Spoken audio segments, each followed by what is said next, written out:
안녕하세요. 사회복지사 1급의 노민래입니다.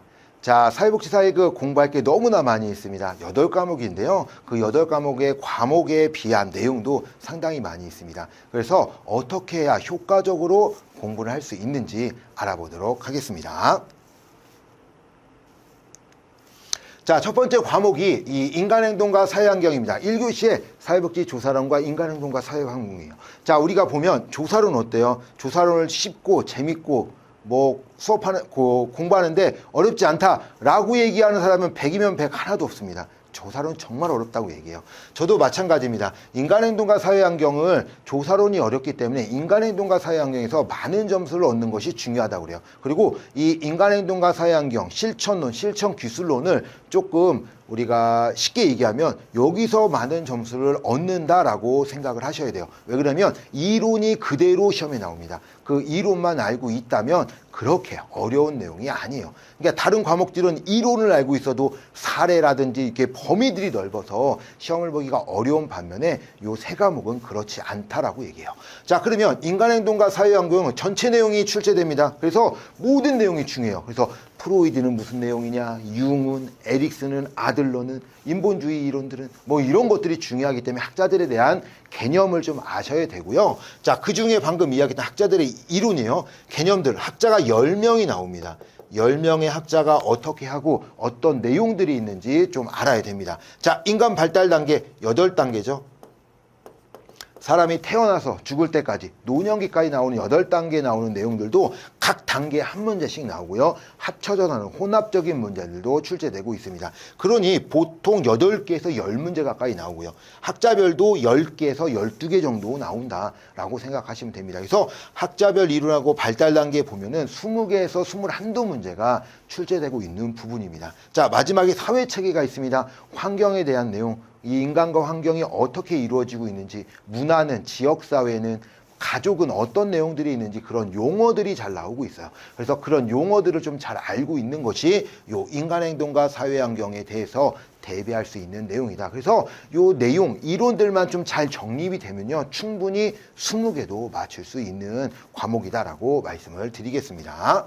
자, 두 번째, 사회복지 조사론입니다. 정말 어려워요. 저도 마찬가지입니다. 저도 수업을 하지만 정말 이 수업을 어떻게 해야 되는지, 어떤 것이 나올지 감을 잡기 어려운 과목이 이 사회복지 조사론입니다. 그래서 너무 어려워요. 10개를 맞추는 것을 목적으로 합니다. 25개 중에서 10개, 얼마 안 어렵네요. 충분히 맞을 수 있습니다. 자, 그래서 이런 통계라든지 조사 내용 모두 파악해야 되는데 저는 이렇게 얘기합니다. 통계 내용은 몇 문제 출제되지 않지만 알아야 될 게 너무 많아요. 그래서 어떻게 하냐? 그 통계 내용을 버리라고 얘기합니다. 그렇게 공부하지 않아도 합격하는 데는 크게 문제가 되지 않기 때문입니다. 그래서 과학적 방법들이 무엇이 있는지, 조사 유형들이 있어요. 그 조사 유형, 우리가 쉽게 생각하면 표본조사냐, 전수조사냐, 횡단이냐, 종단이냐, 이런 내용들. 그리고 가설 척도 나오고요. 타당도, 신뢰도, 여기서도 한두 문제 나올 것이고, 실험조사 설계, 표집, 그 다음에 자료소자, 질적조사가 무엇이냐, 이런 내용에서 한두 문제씩 나오기 때문에요.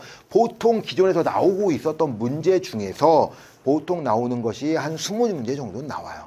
그리고 이제 이런 5문제 정도가 난이도가 깊숙이 해서 정말 어렵게 나오는 난이도거든요. 이런 문제 틀려도 됩니다. 원래 이런 시험이라고 하는 것은 집중과 분산을 좀 잘해야 돼요. 이런 어려운 과목에서 시간 다 끌고 이러면 풀 수가 없습니다. 그러니 어려운 문제는 놔두더라도 좀 풀 수 있는 문제에 대처하는 것이 중요하다. 그래서 10개를 맞추는 걸, 목표를 10개를 잡고요. 10개가 더 많이 맞으면 좀 더 좋겠죠. 자, 이 과목입니다. 자, 이 과목에 들어오면, 이 교시에 들어오면 실천론, 실천기술론, 지역사회복지론으로 이루어집니다. 실천론, 실천기술론도 마찬가지로 이게 요 과목에 좀 집중을 해야 되는 과목입니다. 점수를 받는 데 있어서 정말 유리한 과목이 실천론, 실천기술론이에요. 그렇게 어렵지가 않다라고 말씀을 드립니다. 그래서 실천의 역사들, 우리 사회복지 실천이 어떻게 됐냐, 우리가 실천의 역사를 어디서부터 보냐 하면 자선조직협회와 인보관부터 보게 되는데, 그런 내용들을 자연스럽게 이제 내용이 되고요. 한국의 역사들, 실천 역사, 전쟁과부터 시작됐던 한국의 역사가 이루어진다라는 것을 보시면 됩니다. 자, 가치와 윤리, 자, 사회복지 실천 현장, 사회복지 현장이 무엇이냐, 역할들은 무엇이냐, 이런 내용부터 관계를 하는 데 있어서 면접을 하는 데 있어서 이런 기법들이 들어가게 됩니다. 그래서 실천 과정이 시험이 제일 많이 나오는데요. 보통 5문제에서 6문제가 실천 과정에서 나옵니다. 그래서 우리가 접수부터 평가까지 어떻게 되는 내용들인지 이런 것들을 좀 파악해야 되고요. 가장 무서운 녀석이 사례 관리입니다. 양에 비해서 시험에 나오는 노출 빈도가 너무 높은 거죠. 그래서 사례 관리가 적게 나오면 2문제가 나오고요. 많이 나오면 3문제까지도 나오는 것이 이 사례 관리입니다. 양이 얼마 안 되기 때문에 이 사례 관리에 대한 내용들을 좀 잘 알고 있다면 크게 문제가 되지 않는 과목이 실천론입니다. 그래서 실천론도 20개를 맞추는 것을 목적으로 하는 거예요. 20개를 맞춰야 된다. 그래서 목적을 한다고 하는 거지 뭐 20개를 못 맞춰서 없어 이러진 않아도 됩니다. 두 번째가 이제 실천 기술론이에요. 실천 기술론도 크게 문제가 없어요. 왜? 실천 기술론이라고 얘기하는 것은 실천 과정, 실천론에서 나오는 실천 과정에 과정이 있어요. 그래서 그 개입 기법인데 그 개입을 하는데 개인이 할 거냐, 가족이 할 거냐, 집단이 할 거냐가 초점입니다. 그래서 개인이 할 때는 개인 기법들, 집단 할 때는 집단 기법들, 그 다음에 가족이면 가족 기법들이 모델들이 나오게 되는 거예요. 그래서 그 모델들의 내용들, 학자가 무엇인지 어떤 것들을 강하게 되는지 기법이 무엇인지 이런 것들만 구분할 수 있다라고 하면 그 내용들을 모두 맞히는데 문제가 없다라는 거죠. 그래서 예를 들면은 A라는 모델에 대한 내용, 그러니까 정신분석 모델에 대한 내용으로 틀린 것을 해놓고 심리사회 모델이 들어가 있고 과제 중심이 들어가 있고 인지행동이 들어가 있고 이렇게 들어가는 거지 막 어렵게 문제를 꼬아놓지는 않는다라는 거예요. 그래서 개념에 충실한 것이 좋은 것이 이 실천 기술론입니다. 그리고 조사론에서 나오는 단일 사례 조사가 있어요. 이 단일 사례 조사가 똑같이 한 문제가 나옵니다. 그래서 그 내용까지 안다고 하면은 크게 어렵지 않은 과목이 실천론이다라고 이야기해서 또한 20개 정도를 목표로 들어간다라고 말씀을 드립니다. 자, 세 번째 지역사회복지론입니다. 이 지역사회복지론도 조금 어려운 과목이에요. 왜 그러냐면 앞부분은 이론이에요. 그러니까 학자들의 이론들을 암기를 해야 된다는 거예요. 그러니까 그 이론을 암기하는 것이 쉽지만은 않다라는 거예요. 그리고 그 이론들을 이해하면 그 뒷부분은 우리가 잘 알고 있는 현장에 대한 내용입니다. 그래서 지역사회복지론만 보면은 어때요? 우리 사회복지사들이 현장에 있는 내용들을 좀 잘 볼 수 있는 내용이 요 지역사회복지론이다라고 이야기해요. 그래서 지역사회복지란 개론이라든지 역사들, 그다음에 이론들, 복지 이론들이 나오잖아요. 그 이론들이 무엇인가 이런 것들만 좀 잘 파악하면 충분히 요 지역사회복지론도 괜찮죠. 자, 그리고 지방분권화가 되면서 나타나는 일들, 그다음에 역사 추진들, 지역사회 복지들, 그리고 무엇이 있는지 그 복지관뿐만 아니라 그래서 복지 시설들에 대한 내용들을 좀 파악하고 있는 것이 중요한 게 지역사회 복지론입니다. 그래서 이 실천 과목에서는 지역사회 복지론이 더 어렵다, 제일 어렵다라고 볼 수가 있어요. 그래서 학자 이론, 복지 현장들에 대한 내용들을 좀 잘 파악하는 것이 중요합니다. 이것도 한 15개, 13개에서 15개 정도 생각하시면 되겠습니다. 자, 사회복지 정책과 제도네요. 3교시 어때요? 제일 어려운 과목이 3교시입니다. 물론 제가 봐도 저는 제가 만약에 수험생 입장이다라고 하면 제일 어려운 과목이요. 조사론이 제일 어려워요. 조사론이 제일 어렵고 그래서 이제 제 수업을 보더라도 조사론에 대한 내용이 훨씬 더 자세하게 들어갑니다. 시간도 길고 자세한 정도 수업이 들어가는데 정책론도 어렵다라고 얘기를 많이 해요. 자, 그런데 정책이 왜 어렵냐라고 하면은 양입니다. 양에 비해 암기해야 될 내용들이 많은 거죠. 그러다 보니 내용이 어렵게 느껴지는 거예요. 그러나 학자들의 이론뿐만 아니라 역사들 그런 내용들만 잘 파악할 수 있다라고 하면은 그게 문제를 대처하는 데는 그렇게 어렵진 않다라고 이야기할 수 있어요. 그래서 정책이 무엇인지 그 정책의 역사를 보잖아요. 1600년대 들어가서 1600년대부터 이 복지국가가 탄생한 1900년대 그리고 현재에 이르기까지 자 그리고 이제 이론들 그 다음에 이 역사에 특히 한국의 역사잖아요. 한국과 영국의 역사 이 역사가 시험에 자주 나오고 있고 계속 나오는 문제들이기 때문에 그런 내용들을 이해해야 됩니다. 그리고 정책이 어떻게 형성되냐 특히 정석의 분석들 이 분석들 엄청나게 시험에 나오는 것이 이제 분석 틀이에요. 분석 틀에서도 네다섯 문제가 계속 출제되고 있으니까 그 내용을 봐야 됩니다. 또한 공공과 빈곤 부조, 사회보험 이 내용은 어때요? 사회복지 법제론하고 완전히 겹치는 내용이 요 공공부조 사회보험이죠. 그래서 이 정책론 시간에는 공공부조에 대한 내용들만 설명해 드릴 겁니다. 그리고 사회보험의 특징들만 설명하고 사회보험법, 그다음에 공공부조법은 법제론에서 그 내용이에요. 설명할 겁니다. 근데 그 내용이 정책론에서도 나오는 거예요. 그러니까 그 내용들만 잘 구분하고 있다라고 하면은 법제론과 정책론에 나오는 법에 대한 내용들은 잘 구별할 수 있습니다. 특히 요 시기부터 중요한 게 뭐냐면 한국의 역사는요, 법들, 정책들이 만들어진 연도들이 중요합니다. 그래서 그런 연도들을 조금 봐야 돼요. 그래서 요 어려워요. 이 뭐 봐야 될 내용들이 많다 보니까 어려우니까 요것도 반타자 가면 자, 25개 중 반타자 가면 정말 잘했어 라고 생각할 수 있는 과목 중 하나가 정책론입니다. 그래서 10개에서 12개 정도 맞는다고 생각하면서 보면 되는 과목이 이 정책론입니다. 자, 세 번째가 이제 두 번째죠. 행정론이에요. 자, 행정론이 그나마 3교시에서 점수를 받는데 쉬운 과목이 행정론입니다. 근데 이 행정론의 최대 단점은요, 범위가 어마어마하게 넓다라는 거예요. 이 행정이라는 것은 코에 붙이면 코걸이, 귀에 붙이면 귀걸이가 되는 것이 행정론이야. 어디에 갖다 붙이느냐에 따라 모든 것이 달라지기 때문에 그 내용들을 파악하는 것이 너무 어렵다. 그러니 기존에 출제되고 있는 것에 기본을 두고 거기에 초점을 두는 것이 가장 중요하다 라고 말씀을 드릴 수 있습니다. 그래서 이 내용은 행정론을 또 공부할 때는 어떻게 해야 되냐, 정책론에서도 법제론과 겹치는 내용들이 있다라고 했잖아요. 이 행정론도 정책론과 겹치는 부분이 상당히 많아요. 그러니까 어떻게 할까요? 그 겹치는 부분을 더 공부하는 거예요. 그래서 겹치는 부분들 빼고 공부한다면 양을 좀 줄일 수가 있겠죠. 그래서 행정의 특징들, 역사는 어떻게 될 건지, 전달체계, 이 전달체계 같은 경우도 정책에서도 이 전달체계가 나오게 됩니다. 자, 조직 구조들은 어떻게 될 거냐, 리더십, 재정, 이런 내용들이 계속 출제되고 있는 거기 때문에요. 그 내용에 충실하면 된다라고 이야기합니다. 뭐 15개는 걸 맞추는 것을 목표로 한다라고 하지만 15개 못 맞춰도 돼요. 한 13개에서 15개 사이 정도 맞는다, 반 정도 맞는다라고 생각하시면 됩니다. 자, 마지막 과목이 법제론입니다. 이 법제론, 여기 보면 제가 가장 광범위하면 10개에서 12개 정도 맞추는 것을 목표로 한다라고 하잖아요. 제가 생각할 때는요, 법이란 내용은 잘만 이용하고 잘만 이해하면 법은 거의 잘 안 틀려요. 왜 그러면 딱 정해져 있기 때문에 코에 걸면 코걸이, 귀에 걸면 귀걸이가 될 수가 없습니다. 무조건 이거는 이거야 라고 딱 떨어지는 과목이에요. 그래서 어떤 사람들의 특성에 좀 다르긴 하겠지만, 수험생들의 특성이 다르지만 이 법제론이 가장 쉽다라고 하시는 분들도 상당히 많습니다. 그래서 그 규정들만 조금 잘 확실히 알면 되는데, 우리 사회보장법에서 한 2문제 나올 거고요. 사회복지사업법에서 한 4문제 정도 나옵니다. 자, 공공부조에서 4문제, 사회보험에서 5문제가 나와요.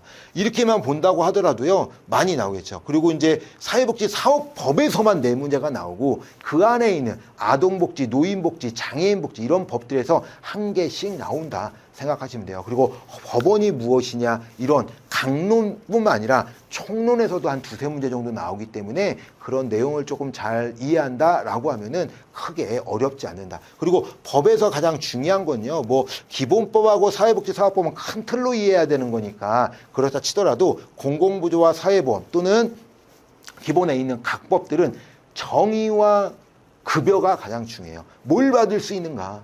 뭘 줄 거냐? 그럼 난 뭘 받아야 되냐? 이게 중요한 거죠. 그러면 또 뭐가 있을까요? 대상이겠죠. 어떤 대상에게 주겠느냐? 이런 내용들이 주를 이루고 있다. 그래서 그런 내용들만 잘 이해하면 괜찮습니다. 뭐 물론 이런 문제가 나오죠. 다음 중 아동복지법에 대한 내용으로 틀린 것은 저도 못 풉니다.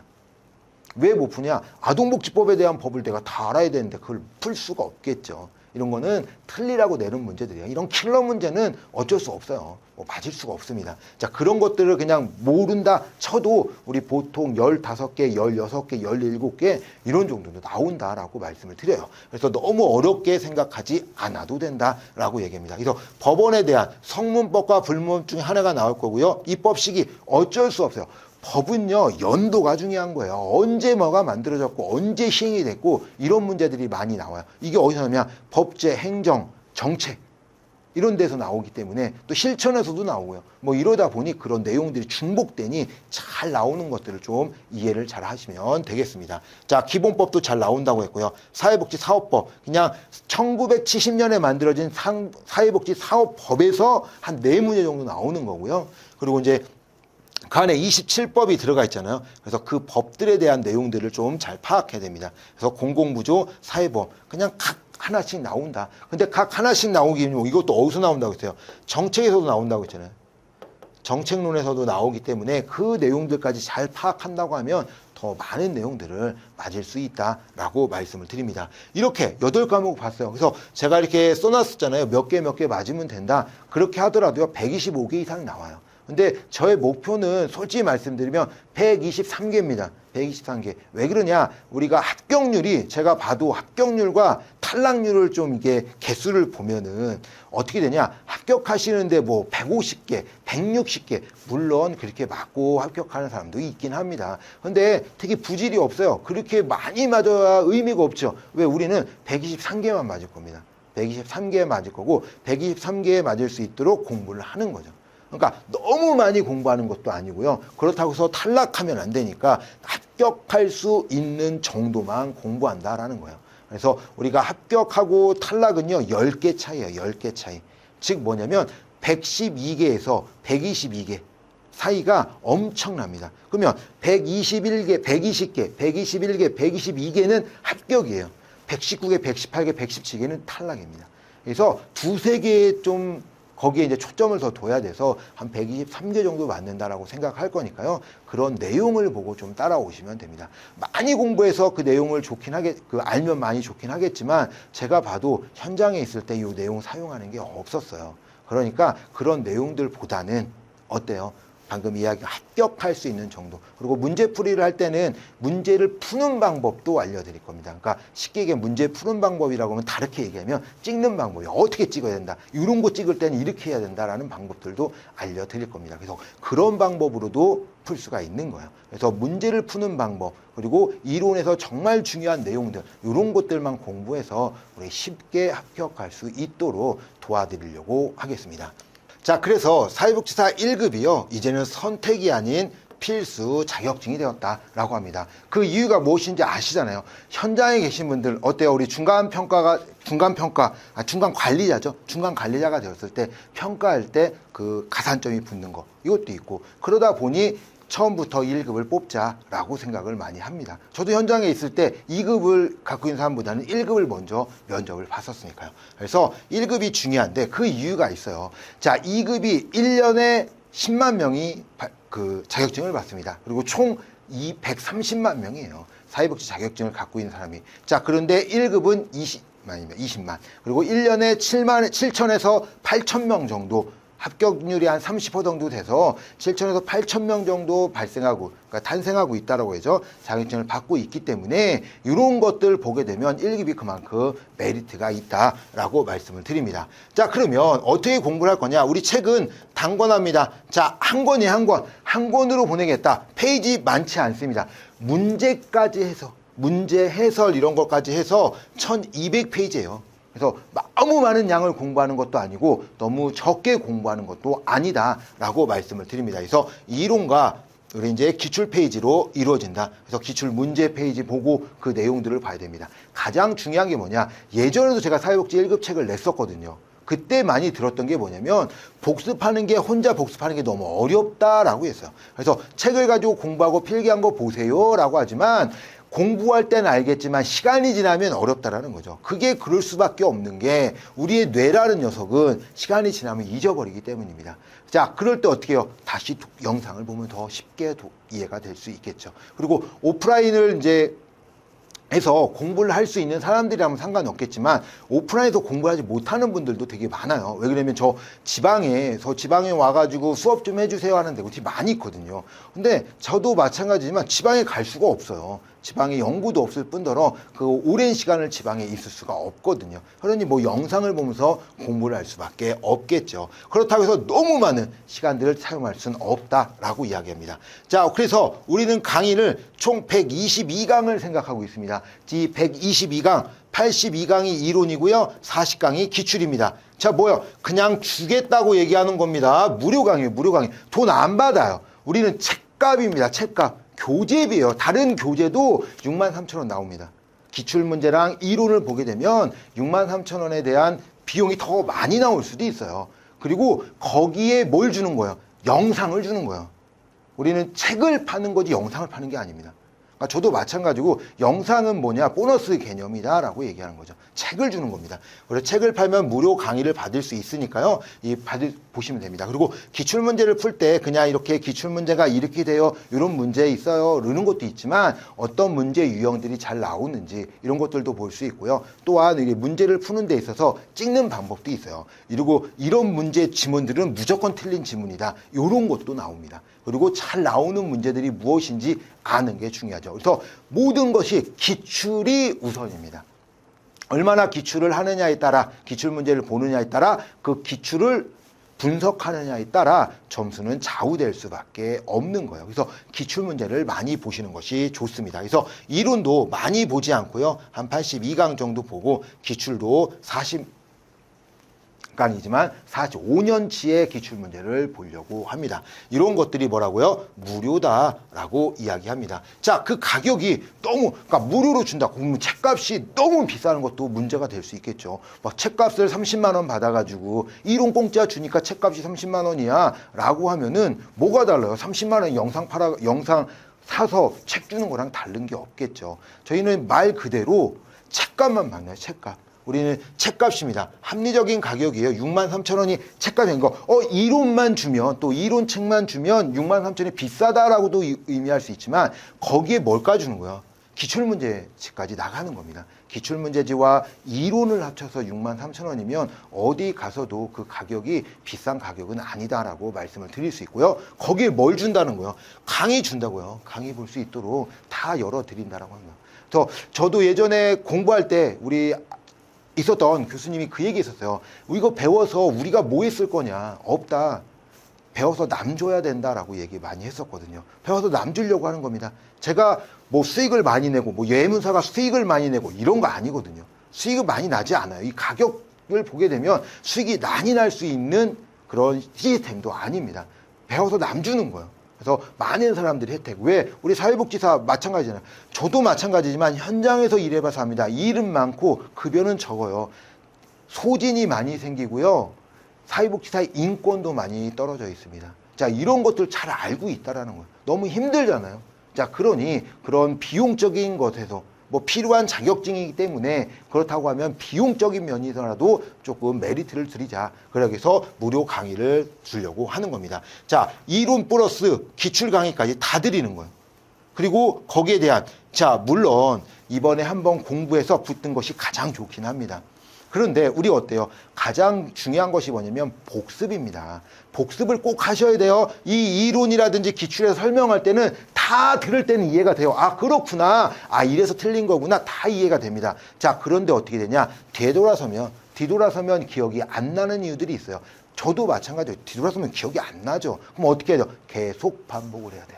계속 반복을 해서 내 걸로 만들어야 돼요. 여기서 말하는 이론들은 제 지식입니다. 제 지식을 갖고 가려고 하면 그 제 지식을 갖고 가서 본인 선생님들 걸로 만들어야 된다는 거예요. 그렇지 않으면 어려울 수 있겠죠. 그래서 이번에 내 지식을 갖고 와서 공부하시고 그것으로 인해서 선생님들 지식을 만들어서 합격하시면 되고요. 만약에 뭐 시간이 없어서 복습을 못 하셨을 수도 있어요. 왜 그러면 우리 알죠. 현장, 그리고 저는 시험을 1월 달에 보는 게 제일 마음에 안 듭니다. 그 이유가 12월하고 1월 달이 얼마나 바쁜 시기인데 그 시기에 그거를 시험을 본다라고 한다는 거죠. 그런 것들 때문에 우리가 마무리를 좀 잘 못할 수가 있어요. 그리고 마무리 연말 행사는 연초에 해야 될 일이 워낙 많으니까요. 그래서 만약 그렇게 해서 불합격했다 하더라도 걱정하지 마세요. 다음에 한 번 더 영상을 볼 수 있도록 또 기회를 드립니다. 그래서 영상 보시고 공부하시면서 한다면 크게 문제가 되지 않을까라고 생각을 합니다. 자, 사회복지사 1급 시험에 대한 전체적인 내용들을 말씀을 드렸어요. 뭐 저는 공부의 방법은 정도가 없다라고 생각을 합니다. 누구에 따라, 사람에 따라, 환경에 따라 공부하는 방법들, 이런 것은 모두 다 다를 거라고 생각을 해요. 그래도 정말 중요한 건 복습이에요. 복습을 하지 않는 이상은 합격할 수 없다라고 생각하시고요. 저와 함께 이번 시험을 도전해 본 것은 어떨까 생각을 합니다. 자, 혼자 가는 길은 너무나 힘듭니다. 왜 힘들까요? 모르니까. 고민도 하고 고생도 하고 그 길을 찾아가겠죠. 그런데 그 옆에 길을 알고 있는 사람과 함께 간다면 어때요? 뭐 저 운전할 때 뭐냐면 내비게이션 키고 가거든요. 그러면 정말 편하게 그 종착역으로 갈 수 있죠. 가장 빠르고 가장 편한 길입니다. 제가 그것을 도와드리겠습니다. 자, 시험을 보는 데 있어서 합격을 하는 데 있어서 제가 페이스메이커가 되드리겠습니다. 힘들 때 뒤에서 밀어주고 앞에서 끌어주면서 합격할 수 있도록 끝까지 도와주는 페이스메이커가 되는 노민네가 되겠습니다.